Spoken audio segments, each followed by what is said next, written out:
everybody, I'm Teresa Roy and I'm the Product Marketing Manager here at G5, and I'm going to talk to you today a little bit about how you can coordinate your marketing efforts to try to get a little bit more return on some of the things that you're doing. So first I wanted to just talk about all of the different marketing channels and tactics and things that we can be executing on a regular basis. You'll see some of them are filled out here in this circle. ILSs, which I think we all know and are well aware of. Display ads, which we've all experienced if you've ever tried to look for shoes online and then you go to your local news channel, CNN.com, and then you see, oh my gosh, the picture of those shoes on that site. That's a display ad. Everybody, of course, has their own website.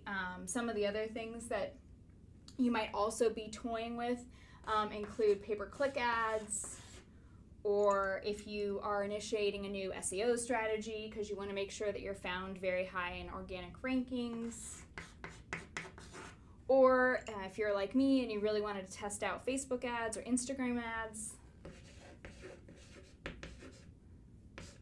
So these are kind of all of the different channels that you can choose from, and what happens to all of us marketers is that we get excited about our channel, we get really focused on it, we try to come up with really good content, and then all of a sudden it's like, oh, we'll try this, but it gets hard because it's hard to measure if you're just trying random acts of marketing. So what we're proposing is, with an integrated marketing or coordinated marketing strategy, what you can do is you can align all of these random acts into your actual buyer's experience. So for example, I'm just going to use this example for kind of the rest of the time here. But let's say our target market, so our personas, the folks that we're always going to go after, are families with small children. And in this case, I dropped my chalk, hold on. In this case, these folks are looking they're looking to move to North Seattle, and they are obviously a family, and they care about their school district. So 6 months out, they are going to be Googling for things like best school district in North Seattle, or best schools in North Seattle, or best neighborhoods in North Seattle for small families. So phrases like that. And they're going to use things like Google. So an SEO strategy will be good for them. They might also know that they already, they can't afford a home because goodness knows homes in North Seattle are getting very expensive. So they might be looking on ILSs. And you want to make sure that you have content and messages that would pop up for folks that would be Googling things like best school districts in North Seattle, school districts with apartment complexes in North Seattle. And a month or so, 2 months before they decide that they're actually ready to move. So we all know that folks with children probably don't want to move in the middle of winter. So come March, April timeframe, they're going to be looking for things. They would have probably narrowed down their search a little bit more. They have an idea of how many bedrooms they're going to need. They might know when they need to move in by. They might know that they want to have it.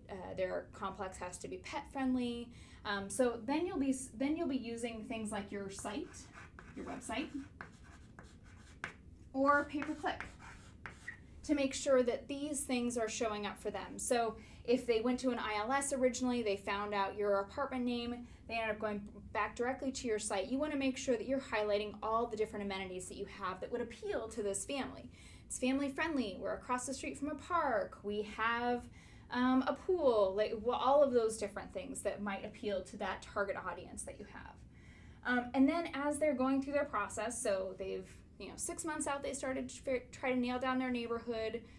2 or 3 months out, they started to nail down exactly kind of what specific locations they were thinking about. Then they're going to start filling out forms. They're going to start filling out applications. While they're doing that, because if you're a parent and you're trying to, pick the right place for your family, you would probably be filling out multiple applications. While you're doing that, you want to make sure that you're staying front of mind for them. And you can do that through social ads or display ads, which is what we talked about, right? Back to the boots. And these kinds of things your content here should really focus on, again, what's setting you apart from your competition. Because again, they're filling out the forms at the places that are just around the corner from you. So you want them to know, what makes your property in Green Lake better than the next property in Green Lake. And that's kind of where you need to make sure that your messages are aligned with the channel. because if you're talking about, your amenities all the way back up in SEO, you might be losing them. They aren't quite there yet. All they're trying to nail down at that point is what neighborhood and what are my options. They haven't really considered the fact that they need, a park across the street or a pool downstairs or things like that. So once you can align your message with your customer's buying journey, it helps make you more efficient. The other thing that can be really great about this is that you can start to test conversion rates. So, for example, you used to see a conversion rate between prospect and lead of 25%. And last quarter, it went down to 20%. And that was at the exact same time that you rolled out a brand new PPC strategy.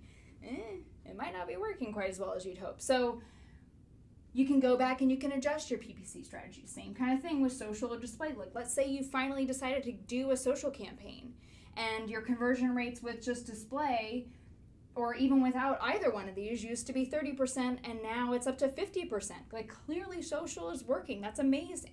So you want to make sure this will allow you to dump more money into certain bubbles and help adjust when you need to readjust. So hopefully this, moving you guys from kind of scattershot random acts of marketing to a coordinated marketing strategy, helps make you a little bit more efficient this next year. Thanks so much.